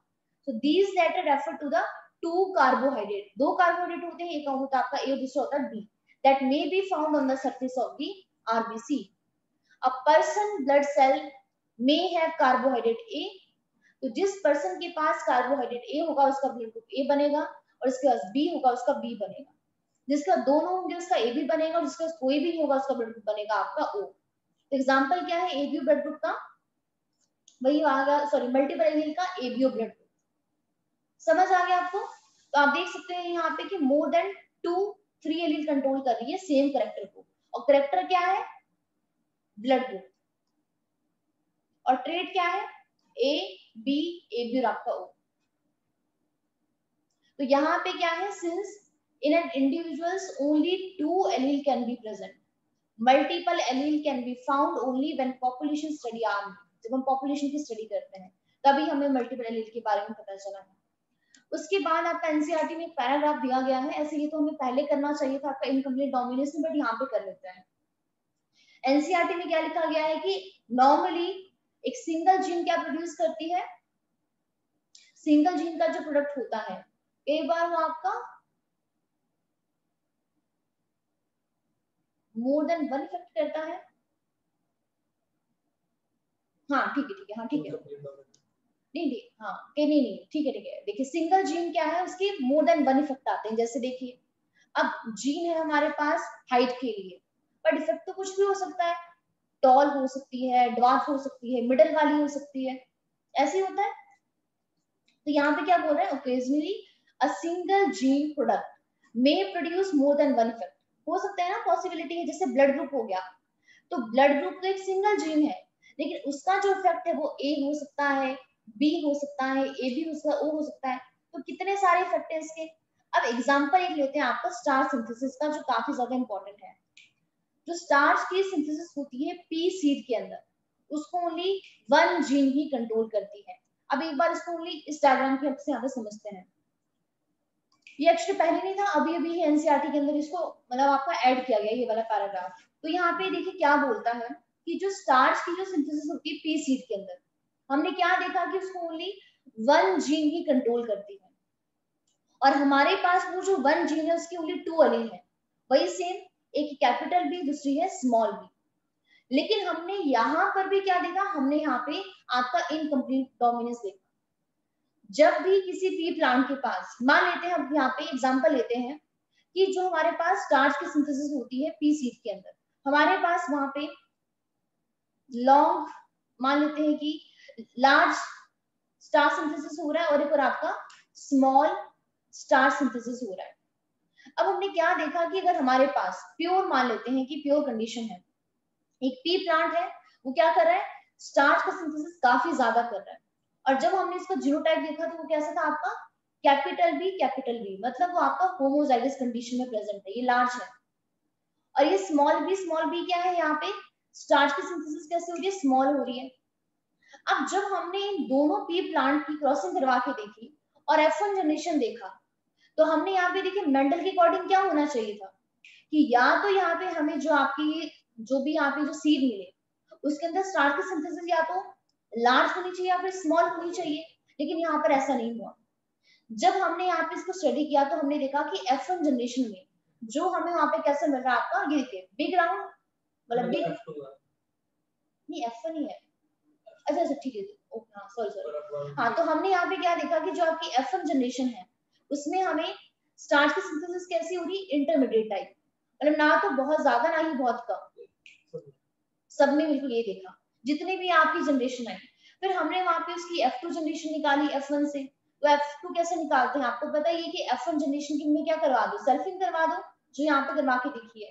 तो हमने भी यहाँ पे सेम वही वाली रेशियो देखी, 1:2:1, मतलब हमें 25% आपकी बिग मिले, राउंड सीड मतलब काफी स्टार सिंथेसिस काफी ज्यादा मिला, और 25% बिल्कुल ही कम मिला, और 50% ऐसे थे जो कैसे थे आपकी इंटरमीडिएट टाइप के थे। तो इससे हमें ये पता चला कि जो स्टार्च की जो सिंथेसिस होती है पी सीड के अंदर, वो किसका एग्जांपल है आपका, इनकम्प्लीट डोमिनेंस का एग्जांपल है। ये हमें ऐसे पहले करना चाहिए था बट हमने किया नहीं, लेकिन एक बार रीड कर लेते हैं क्योंकि एनसीईआरटी के अंदर आपका मेंशन है। आपने रीड किया था मैंने किया है, तो यहाँ पे क्या लिखा है, starch synthesis in the pea seed is controlled by one gene. अब इस वन जीन की ओनली टू ही एलील है, एक है कैपिटल बी और दूसरी है small B. Starch is synthesized effectively by, जब कैसी कंडीशन में वो प्रेजेंट है आपका, होमोजाइगस कंडीशन में, मतलब capital B, so therefore large starch grains are produced. तो हमें वहां पे कैसे ग्रेन्स मिल रहे हैं, स्टार्च के काफी ज्यादा लार्ज क्वांटिटी में मिल रहा है। In contrast small B homozygous condition है उसकी, लेसर एफिशिएंसी है, मतलब स्टार्च सिंथेसिस वहां पे प्रोड्यूस हो नहीं रहा है, हमें स्मॉलर स्टार्च ग्रेन मिल रहा है। आफ्टर मैचुरेशन ऑफ सीड, अब हमने क्या करवाया, बीबी सीड जो राउंड थे आपके और स्मॉल बी सीड आपके रिंकल थे, तो हमने उनको क्या करवाया, उनकी क्रॉसिंग करवाई, और हमें जब उनकी F1 जनरेशन मिली वो कैसे मिली आपकी, हेटेरोजाइगस। तो हमें वहां पे राउंड सीड मिला, मतलब हमें वहां पे राउंड सीड मिला, so B seem to be the dominant allele. लेकिन ध्यान देखना भी यहाँ पे क्या हो रहा है, हमें यहाँ पे सीड तो आपको राउंड मिल गया, रिंकल्ड भी मिला, लेकिन जब हमने वहां पे उनका स्टार्च ग्रेन देखा तो वो हमें कैसे मिला, आपका इंटरमीडिएट साइज का मिला आपकी हेटेरोजाइगस कंडीशन में। तो यहाँ पे स्टार्च ग्रेन का जो साइज है वो आपका क्या है, फिनोटाइप है। तो यहाँ पे हम ये क्या कह सकते हैं कि जो एलील क्या शो करिए, इनकम्प्लीट डोमिनेंस शो करिए। सो देयरफॉर यहाँ पे क्या लिखा है कि dominance is not an autonomous feature of a gene. Autonomous क्या होता है, इसका मीनिंग क्या होता है? इंडिपेंडेंट, इंडिपेंडेंट होता है। तो डोमिनेंस क्या है आपका, वो जीन का ऑटोनॉमस फीचर नहीं है, इंडिपेंडेंट फीचर नहीं है, और the product that it has information for, so it depends as much on the gene product and the production of a particular phenotype from this product as it does on the particular phenotype that choose examine. In case more than one phenotype is influenced by the same gene. Simple सी बात है कि same gene आपका क्या कर सकती है, एक से ज्यादा आपकी फिनोटाइप वहां पे इन्फ्लुएंस कर सकती है। ध्यान रखना ये जो लाइन है काफी ज्यादा इंपॉर्टेंट है, आपको पूछी जा सकती है क्या डोमिनेंस आपका ऑटोनॉमस फीचर है जीन्स का या नहीं है। समझ आया आपको? ये प्लीज एग्जांपल ऐड कर लेना कि इनकम्प्लीट डोमिनेंस में तो आपका डॉग फ्लावर का है, सेकंड आपका स्टार सिंथेसिस वाला भी है। क्लियर हो गया? Yes ma'am. अब नेक्स्ट करते हैं आपका प्लियोट्रॉपी। प्लियोट्रॉपी करवा देती हूँ, पॉलीजेनिक इनहेरिटेंस आपका कल करेंगे। प्लियोट्रॉपी देखिए हमें क्या कहता है, प्लियोट्रॉपी में एग्जाम्पल से ही लेते हैं आपका,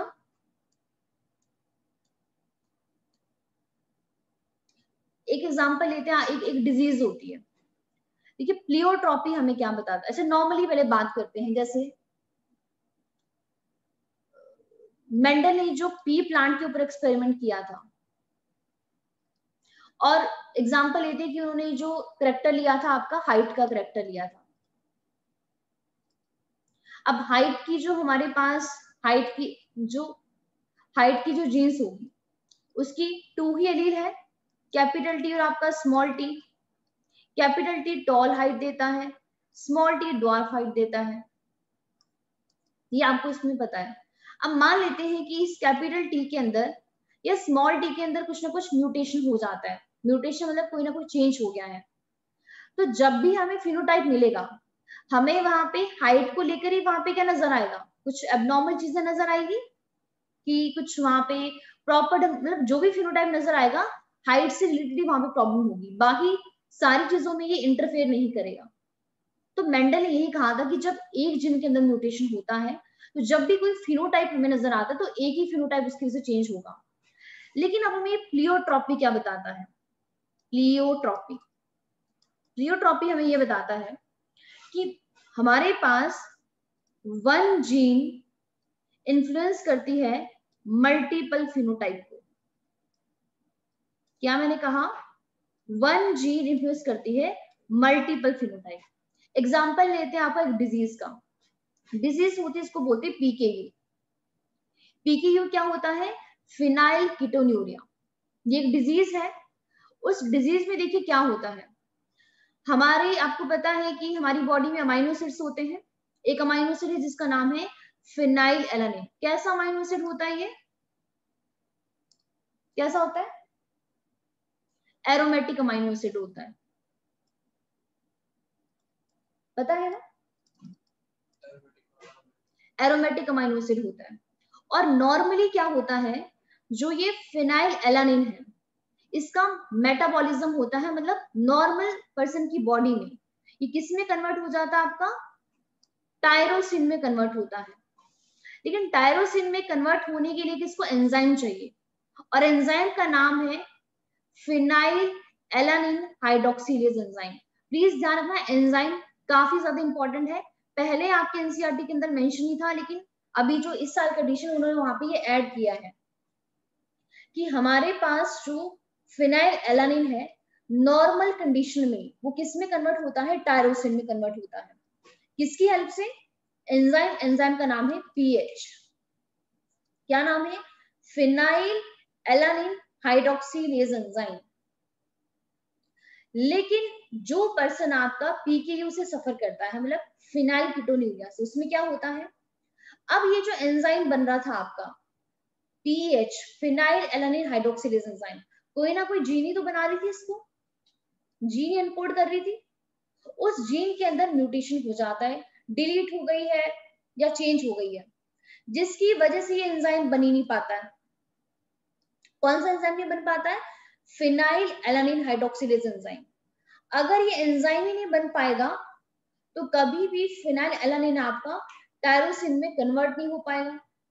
जब वो आपका टायरोसिन में कन्वर्ट नहीं हो पाता, और ध्यान रखना टायरोसिन भी आपका एरोमेटिक अमाइनो एसिड ही होता है। जब ये वाला एंजाइम इसके अंदर कन्वर्ट नहीं होता है तो क्या होता है कि फिनाइल एलानिन क्या होता है, बहुत ज्यादा एक्यूमुलेट हो जाता है हमारी बॉडी में। इसकी जो कंसंट्रेशन होती है वो काफी ज्यादा हाई हो जाती है, हमारी बॉडी में ये डिपॉजिट हो जाता है, और इतनी ज्यादा कंसंट्रेशन हाई हो जाती है कि यूरिन के थ्रू आपका बाहर निकलना शुरू हो जाता है। तो इसकी वजह से यूरिन में, और जो स्वेट आता है स्वेट से भी बाहर आना शुरू हो जाता है। तो हमें इसकी स्मेल मस्टी ऑडर, मतलब एक बहुत ही अजीब सी स्मेल आती है। इसके अलावा डेवलपमेंट डिले हो जाती है, मेंटली हम रिटार्डेड करते हैं, मेंटली रिटार्डेशन हो जाता है। अब ट्रीटमेंट कैसा है, अब मैं आपको ये बता दूं, जो मोस्टली जो बाहर की कंट्री है, जब भी वहां पे किसी बेबी का बर्थ होता है ना, तो वहां पे उस डिजीज को जरूर करवाते हैं, मतलब इसका वो चेकअप जरूर करवाते हैं, पीकेयू का। जैसे इंडिया में एड्स का करवाते हैं ना, जब भी कोई लेडी प्रेग्नेंट होती है कि वो HIV पॉजिटिव या फिर वो तो नहीं, उनको एड्स तो नहीं है, क्योंकि चांसेस है कि बच्चों को भी हो सकता है, तो उस तरीके से बाहर ही जरूर करवाते हैं। क्योंकि मान लेते हैं कि अगर बच्चा आपका PKU से सफर कर रहा है, तो फिर उनको स्पेशली फिर वो मतलब बोला जाता है कि आपको जितनी भी जो प्रोटीन रिलेटेड चीजें वो नहीं लेनी है, जैसे दूध नहीं पीना है, आपको पनीर नहीं खाना है, क्योंकि उसमें क्या होता है, प्रोटीन होता है और अमाइनो एसिड प्रोटीन को ही बनाती है, तो इसमें क्या होता है, प्रॉब्लम हो जाती है। तो हम अब देखिए यहाँ पे क्या हो रहा है, जब हमारे पास ये वाली जीन के अंदर प्रॉब्लम आई, तो आप देख रहे हो कितनी सारी प्रॉब्लम आ गई है। मस्टी ऑर्डर, यूरिन की स्वेट की वजह से डेवलपमेंट डिले हो जाती है, मेंटली रिटार्डेड हो जाते हैं, और कई बार बहुत जल्दी डेथ भी हो जाती है, क्योंकि वो उसका मेटाबॉलिज्म नहीं कर पाते हैं। तो यहाँ पे ओनली सिंगल जीन के अंदर प्रॉब्लम आई, उसका नाम क्या है, फिनाइल एलानिन हाइड्रोक्सिलेज। और यहाँ पे देखिए आपको मल्टीपल फिनोटाइप देखने को मिल गए, तो ये प्लियोट्रॉफी है कि एक जीन के अंदर म्यूटेशन होने की वजह से हमें यहाँ पे मल्टीपल फिनोटाइप देखने को मिलता है। अब यहाँ पे आपको एक चीज और बता दूं, एंजाइम का नाम क्या है, बहुत सिंपल है, फिनाइल एलानिन हाइड्रोक्सिलेज एंजाइम। अब यहाँ पे थोड़ा सा एक बार इसका स्ट्रक्चर देखते हैं, आपका टायरोसिन का और आपका इसका, ऐसे आपने किए थे अमाइनो एसिड्स, मैंने कहा था कि प्लीज एक बार इसको कर लो अच्छी तरीके से, ऐसे मुझे लग नहीं रहा आप लोगों ने किए हैं, बताओ।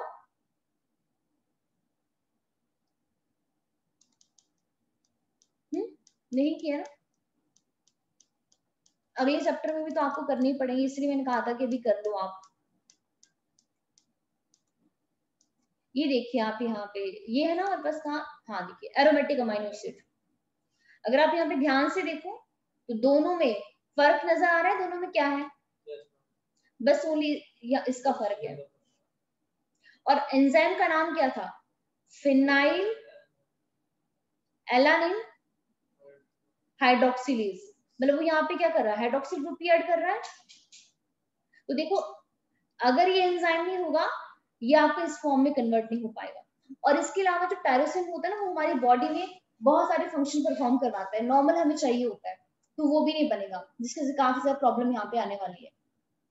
तो प्लीज इस स्ट्रक्चर को कर लो आप अच्छे से, क्योंकि ये बार बार आपको आने तो नहीं, आपने केमिस्ट्री में भी करना ही है। तो आप देख सकते हो कि यहाँ पे पूरा फर्क है, बस इतना सही कि यही फर्क है यहाँ पे टायरोसिन और आपका फिनाइल एलानिन में, समझ आया आपको। तो इसको हम बोलते हैं आपका प्लियोट्रॉपी।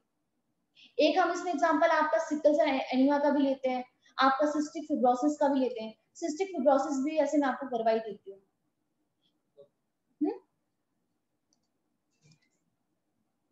ऐसे इसमें मैंने एक ना पूरा वो बनाया था, एक वीडियो बनाई है, आप जैसे आप लोगों ने देखी नहीं होगी, पर चलो उतना तो मैं आपको नहीं करवाऊंगी, बस थोड़ा सा ये बता देती हूँ। सिस्टिक फिब्रोसिस एक ना डिजीज होती है, और ये भी आपका एक जेनेटिकल डिसऑर्डर होता है। हाँ एक चीज और सॉरी ये बताना भूल गई, जो आपकी वो है ना PKU डिजीज है, वो आपका एक जेनेटिकल डिसऑर्डर होता है। उसी तरीके से एक डिजीज और आती है जिसको हम बोलते हैं सिस्टिक फिब्रोसिस, ये भी आपका एक जेनेटिकल डिसऑर्डर ही होता है। और एक चैनल होता है प्लाज्मा मेम्ब्रेन पे, जिसको बोलते हैं CFTR, ये उसकी वजह से होता है। तो इतना तो भी मैं आपको यहाँ पे डिटेल में तो नहीं करवाऊंगी, तो पूरा इसकी केमिस्ट्री लेवल पे चला जाएगा।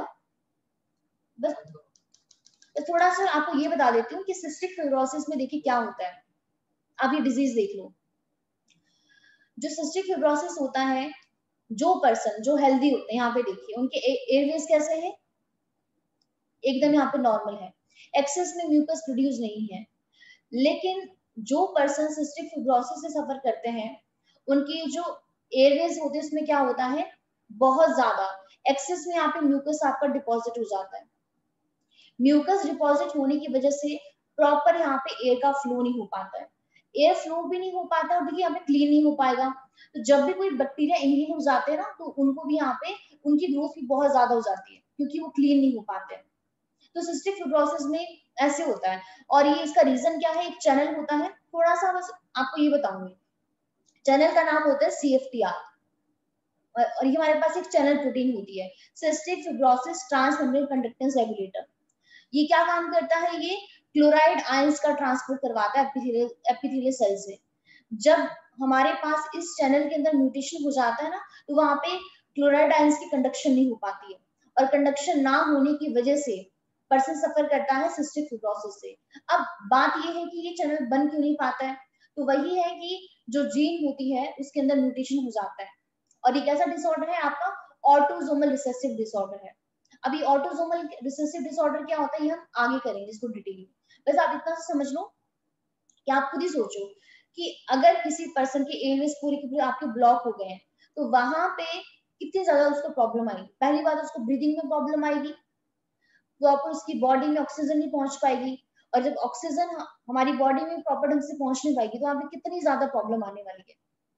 ठीक है, और इसकी जो जीन्स प्रेजेंट होती है ना, वहां पे क्रोमोसोम 7 पे होती है, उसकी लॉन्ग आर्म पे। आपको उसे इतना डिटेल में करने की जरूरत नहीं है, सिंपल सा इतने मैं आपको बता रही हूँ कि यहाँ पे जो आप एग्जाम्पल कर सकते हो ना, यहाँ पे प्लियोट्रॉपी का, उसमें आपका सिस्टिक फिब्रोसिस का भी एग्जाम्पल आता है, क्योंकि आपके एनसीईआरटी के अंदर ये ना मेंशन जरूर है, जब आप पेडिग्री करोगे वहां पे दिया है कि जो आपका सिस्टिक फिब्रोसिस होता है, जैसे ऑटोसोमल रिसेसिव डिसऑर्डर, उसको एक्सप्लेन नहीं किया गया है कि ये होता क्या है, लेकिन इतना जरूर दिया गया है कि सिस्टिक फिब्रोसिस जो होता है वो आपका एक ऑटोसोमल रिसेसिव डिसऑर्डर होता है।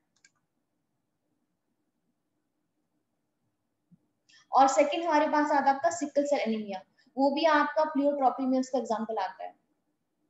सिकल सेल एनीमिया में क्या होता है कि जो हमारे आरबीसी है उनकी शेप क्या होती है, चेंज हो जाती है। नॉर्मली हमारे आरबीसी की शेप होती है आपकी ये वाली बाइकनकेव, लेकिन जो पर्सन आपके मतलब उसमें क्या होता है कि आरबीसी की शेप चेंज हो जाती है, सिकल शेप। ये भी हमारे पास एक ऑटोसोमल डिसऑर्डर ही है। लेकिन ये सारी चीजें मैं आपको ये हम बाद में करेंगे, क्योंकि ये अलग से मेंडेलियन डिसऑर्डर उसमें भी आप लोग करने वाले हो। बस आपको इतना ध्यान रखना है कि ये भी आपके किसके एग्जाम्पल है, प्लियोट्रॉपी के एग्जाम्पल है। समझ आया आपको? तो प्लियोट्रॉपी का मीनिंग भी देख लो आप यहाँ पे, प्लियो का मतलब होता है मोर, मल्टीपल हमें यहाँ पे फिनोटाइप देखने को मिलते हैं। तो यहाँ पे इस पैराग्राफ को पढ़ लो, ये इंपॉर्टेंट है। इन ह्यूमन के अंदर जो आपकी प्लियोट्रॉपिक एलील होती है वो किसके लिए रिस्पॉन्सिबल होती है, मल्टीपल सिम्टम्स के लिए, associated with the certain hereditary disease such as cystic fibrosis और आपका सिकल सेल डिजीज, मतलब सिकल सेल एनीमिया। लेकिन ये किस वजह से होता है वो हम आपका बाद में करेंगे। एनसीईआरटी के अंदर आपका ये वाला पैराग्राफ है, एक बार इसको रीड कर लो। तो यहाँ मैं ही रीड कर लेती हूँ।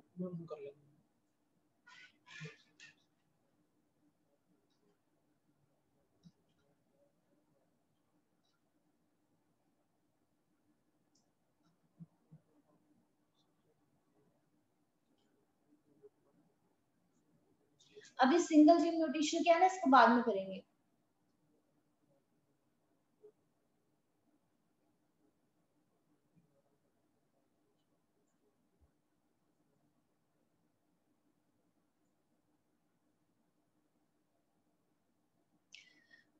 जो टायरोसिन होता है ना, टायरोसिन हमें मेलानिन पिगमेंट की फॉर्मेशन के लिए चाहिए होता है।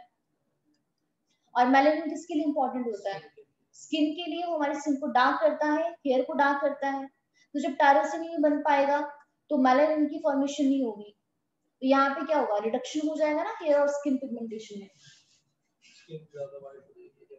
ये एक्चुअली अगर आपको याद हो ना, तो ये मैंने आपको एल्बिनिज्म में भी करवाया था।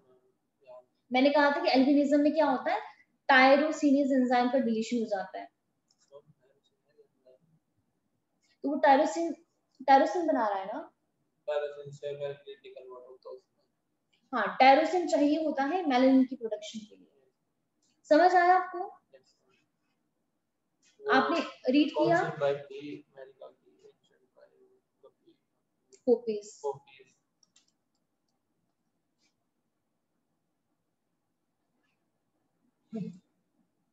असीमता रीड किया? Yes ma'am. नॉर्मली क्या होता है, effect of one gene on a single phenotype और ट्रेट, लेकिन कई बार एक सिंगल जीन क्या एग्जिबिट करती है मल्टीपल फिनोटाइपिक एक्सप्रेशन, तो उस जीन को हम बोलते हैं प्लियोट्रॉपिक जीन, जिसमें हम आपका एग्जांपल लेते हैं। और हमें जब इस जीन के अंदर म्यूटेशन हो जाता है, हमें क्या देखने को मिलता है, effect of a gene on metabolic pathway which contribute towards a different phenotype. Example आता है आपका पीकेयू का, फिनाइलकीटोनुरिया। आप ऐड कर सकते हो सिस्टिक फिब्रोसिस और आपका सिकल सेल एनीमिया, जो ह्यूमन बीइंग के अंदर होता है।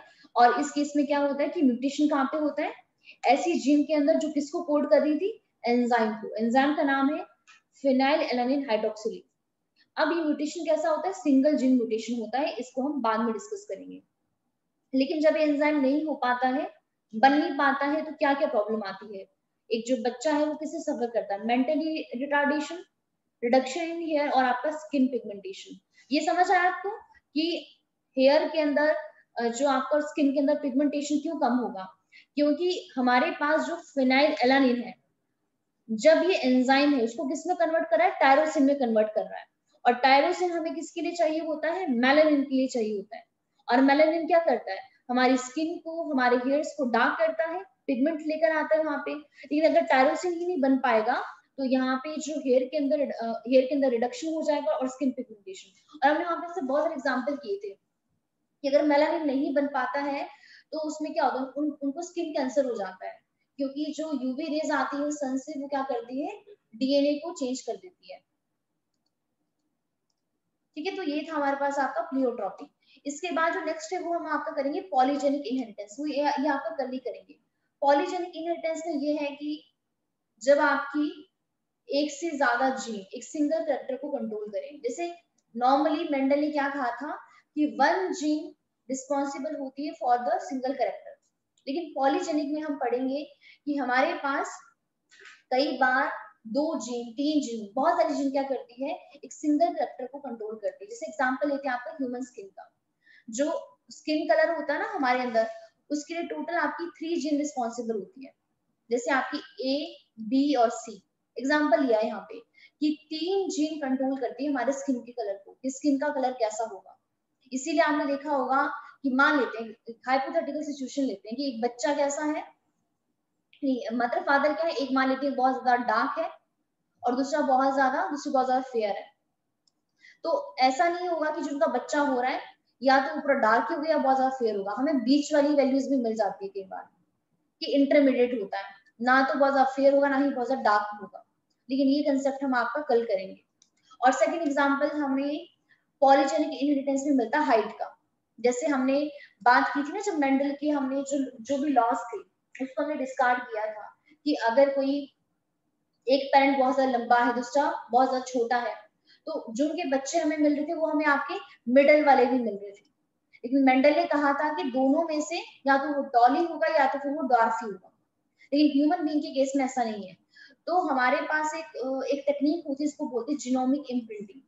जीनोमिक इम्प्रिंटिंग से हमें ये पता चला है कि जो हमारी हाइट होती है ना, उस हाइट को 180 जीन्स कंट्रोल करती है। मतलब सोचो 180 जीन कंट्रोल करे कि एक पर्सन की हाइट कैसी होगी, छोटी होगी, बड़ी होगी, मिडल वाली वैल्यू होगी या क्या। इसके एग्जांपल है पॉलीजेनिक इनहेरिटेंस के। पॉली मतलब मैनी और जेनिक मतलब जीन्स। तो कई बार हम आपका पॉलीजेनिक में और आपका इसमें प्लियोट्रॉपी में कंफ्यूज हो जाते हैं। प्लियोट्रॉपी में क्या होता है कि एक जीन में चेंज होने की वजह से हमें मल्टीपल इफेक्ट देखने को मिलता है। और पॉलीजेनिक बोलता है कि एक सिंगल कैरेक्टर को क्या होता है, सिंगल कैरेक्टर को मल्टीपल जीन्स इफेक्ट करती है, उसको बोलते हैं पॉलीजेनिक इनहेरिटेंस। ठीक है सीमता, तो कल ये वाला क्वेश्चन फिर कल करेंगे। उसके बाद फिर आपका इनहेरिटेंस वो लिंकेज वाला भी रहता है।